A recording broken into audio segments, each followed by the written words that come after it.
High, আমি নাজমুল গাজী, কাজ করছি প্রাইম টেলিভিশনে। রোজ নিয়ম করে অফিসে আসছি, আবার দায়িত্ব সম্পূর্ণ করে ফিরছি বাসায়। আর মাস শেষে পাচ্ছি হ্যান্ডসাম একটা স্যালারি। সব মিলিয়ে আলহামদুলিল্লাহ। ভাবছেন এসব কেন বলছে? তাহলে চলুন আসল গল্পে ফিরি।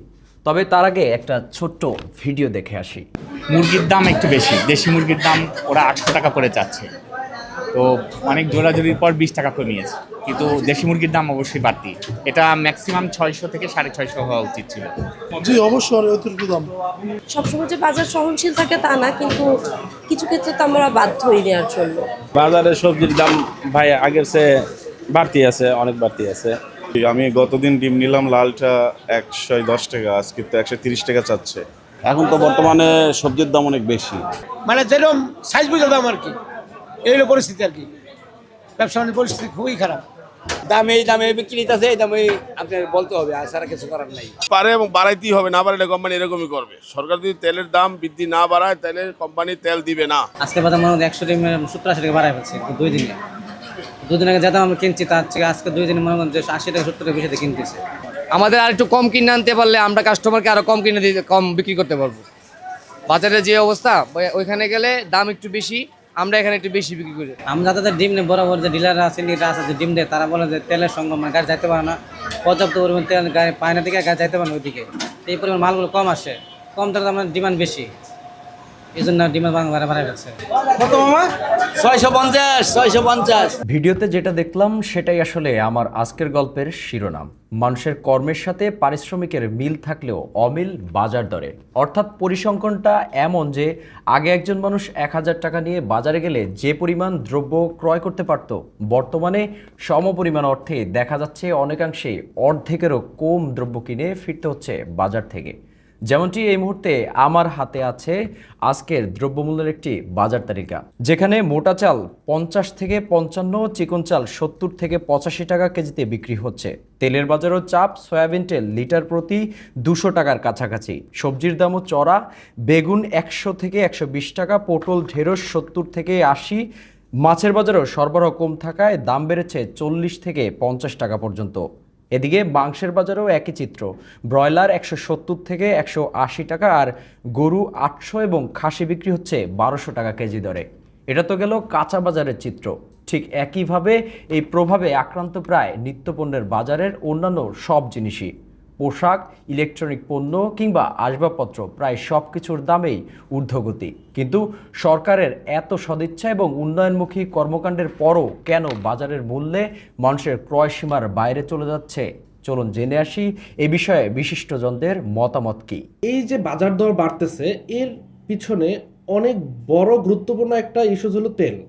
দেখেন, তেল আমাদের লাইফে কতটা গুরুত্বপূর্ণ হয়ে আছে। তেল যদি না আসে আপনার বিদ্যুৎ উৎপাদন হবে না, বিদ্যুৎ যদি উৎপাদন না হয় আপনার কলকারখানা কোনো কিছুই চলবে না, রাইট? কারণ তেলের মাধ্যমেই একটা ইঞ্জিন অথবা একটা মেশিন চলে, দেন হলো বিদ্যুৎ উৎপাদন হয়, তারপরেই মূলত এই যে বিদ্যুৎটা আমাদেরকে সাপ্লাই দেয়। ওকে, দ্বিতীয়ত হলো, যেমন ধরেন আপনি যেই সবজিটা ফলাবেন, ওই সবজিটা ফলানোর জন্য প্রথমে কী করতে হবে? ক্ষেত চাষ করতে হবে, রাইট? ক্ষেত চাষ করতে হবে। ক্ষেত যদি আপনি চাষ করতে যান তাহলে কি লাগবে? ট্র্যাক্টর লাগবে। ট্র্যাক্টর কীভাবে চলবে? তেলের মাধ্যমে চলবে। দেখেন, তেলের দাম যখন আপনার বেশি থাকবে, বেশি হবে, অথবা তেল যদি সংকট থাকে, তাহলে ওই ট্র্যাক্টরে আপনার যেই পরিমাণ তেল লাগতেছে ও ওই পরিমাণ তেল পাচ্ছে না। তো তেলের সংকট, তখন ও করবে কি? জমিনটা যে চাষ করবে ও, ওই চাষের টাকাটা তখন বাইরে যাবে প্রথমত। দ্বিতীয়ত, আপনি চাষের টাকাটা যখন বাড়বে, দ্বিতীয়ত আপনি যখন এটা লাগাবেন, রাইট? আপনি যখন চাষ করবেন, চাষটা করবেন, চাষ করার পরে এই জিনিসটা যখন আপনি হওয়ার পরে আপনার এখানে সার দিতে হবে। সারের সাথেও কিন্তু আপনার কানেক্টেড কি? গাড়ির সাথে কানেক্টেড কি? তেল। ওকে, দেন এইখানে যখন ওইটা আপনি ওই ক্ষেত থেকে যখন জিনিসটা ঢাকাতে আনবেন অথবা বিক্রি করতে কোনো জায়গায় নেবেন, ওইখানেও আপনার একটা যানবাহন লাগতেছে, ওই যানবাহনটাও তেল দিয়ে চলে। ওকে, এই যে টোটাল যে বাজারের দরটা বৃদ্ধি, এইটা তেলের সাথে অনেক বেশি পরিমাণ কানেক্টেড। এবং আপনি যেই লেবার আপনার খেতে অথবা ফসলের জমিতে যে লেবারটা আপনি খাটাচ্ছেন, ওকেও আপনার বেশি টাকা দিয়ে দিতে হচ্ছে, কারণ ওর তো এখানে কাজ করে ফ্যামিলি চলে, রাইট? তো যখন ওর এখানে কাজ করে ফ্যামিলি চলে, যখন বাজার দর যখন বৃদ্ধি, তখন ও আবার ওর রেটটা বাড়াই দিচ্ছে।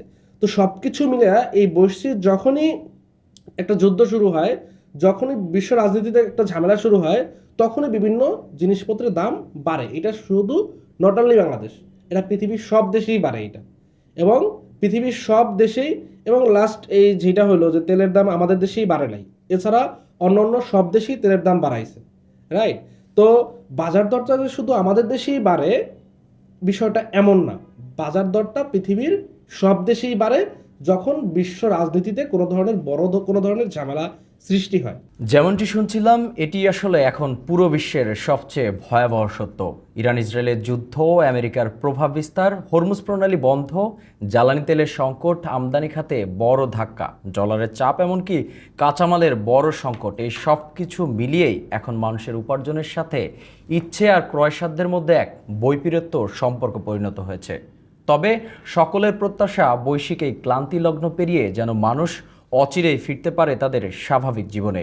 আর এই মুহূর্তে আমাদের সকলের যেটা করা উচিত, অপচয় রোধ করে চলা এবং প্রত্যেকের বাসস্থানের আশেপাশের খালি জায়গাগুলোতে যথাসম্ভব অর্গানিকভাবে শাকসবজি, ফলমূল উৎপাদনের উপর বেশি বেশি গুরুত্ব আরোপ করা। Nazmul Gazi, prime TV, desk report.